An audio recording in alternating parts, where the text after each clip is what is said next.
Здравствуйте, дорогие друзья! Я рад вас приветствовать на моем канале. Сегодня в данном видео я готовлю роскошный шоколадный ганаш на сгущенном молоке. Готовится он буквально из 3 ингредиентов. Получается всегда, идеально подходит для выравнивания тортов и также для украшения и наполнения тортов, пирожных и капкейков. Идеальная текстура у него получается. Готовится этот ганаш из самых простых и доступных продуктов.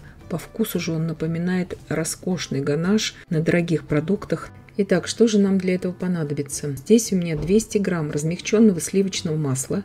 Я его взбиваю примерно минуту. На водяной бане я растопила 200 грамм шоколада, 52% какао. Вы можете от 50 до 60% какао брать шоколад здесь, но не ниже. То есть ниже 50% какао брать шоколад здесь я не советую. Температура введения шоколада в масло не должна превышать 35 градусов. То есть шоколад не должен быть горячим. Я повзбивала примерно минуту. Вот такая масса гладкая получилась. Убираю сейчас в холодильник примерно на 15 минут. Вот так у меня застыла масса. Я сейчас ее взбиваю просто, чтобы ее немножко растормошить, скажем так. Примерно минуту. Добавляю туда 200 грамм обычной сгущенки, то есть сгущенного молока с сахаром. И взбивать я сейчас буду это по мере того, для чего вам нужен будет этот ганаш. То есть его можно оставить в жидком виде и просто покрыть им в качестве ганаша торт. Вот так вот я его просто объединила сейчас. Это тоже все можно сделать. То есть повзбивала я примерно минуту сейчас эту массу. И в таком виде этот ганаш уже можно использовать, допустим, под покрытие белково-заварным кремом. Если вы хотите, допустим, шоколадный торт сверху покрыть белковым кремом, этот ганаш можно использовать просто для стабильности торта. Но он прекрасно будет нарезаться, он не будет трескаться при нарезании. Также уже на данном этапе этот ганаш можно использовать для покрытия торта под мастику. Он тоже будет стабильным. Я сейчас буду взбивать дальше, чтобы показать, до какой консистенции следует его взбивать, чтобы этот ганаш уже использовать как самостоятельный крем, прекрасный причем крем для выравнивания тортов и как крем для украшения тортов, пирожных и капкейков. И также, конечно же, для начинки.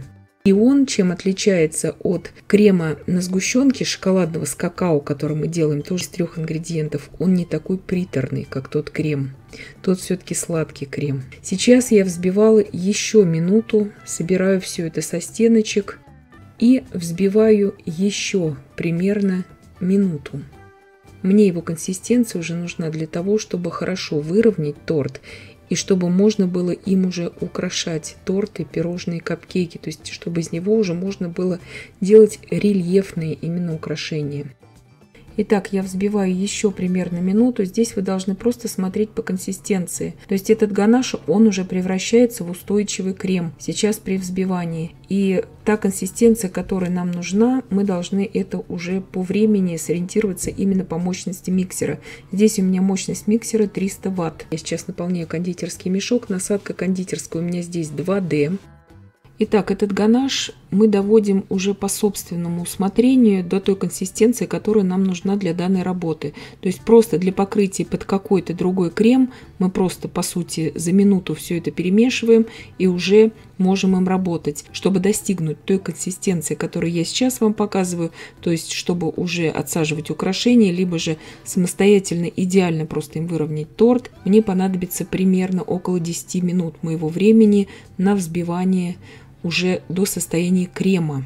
Мелкие пузырьки воздуха, которые остались в массе, они происходят именно от взбивания ручным миксером. Я намеренно всегда показываю взбивание ручным миксером в моих видео, потому что далеко не у всех есть планетарные миксеры. И поэтому, если в планетарном миксере будете взбивать, этих пузырьков практически не будет. Вот этой порции ганаша уже в состоянии крема хватает на выравнивание торта 20 см в диаметре и 10 в высоту. Торт для этого должен уже хорошо отстояться в холодильнике, должен иметь прочное основание, то есть подложку, и тогда крем не потрескается на нем.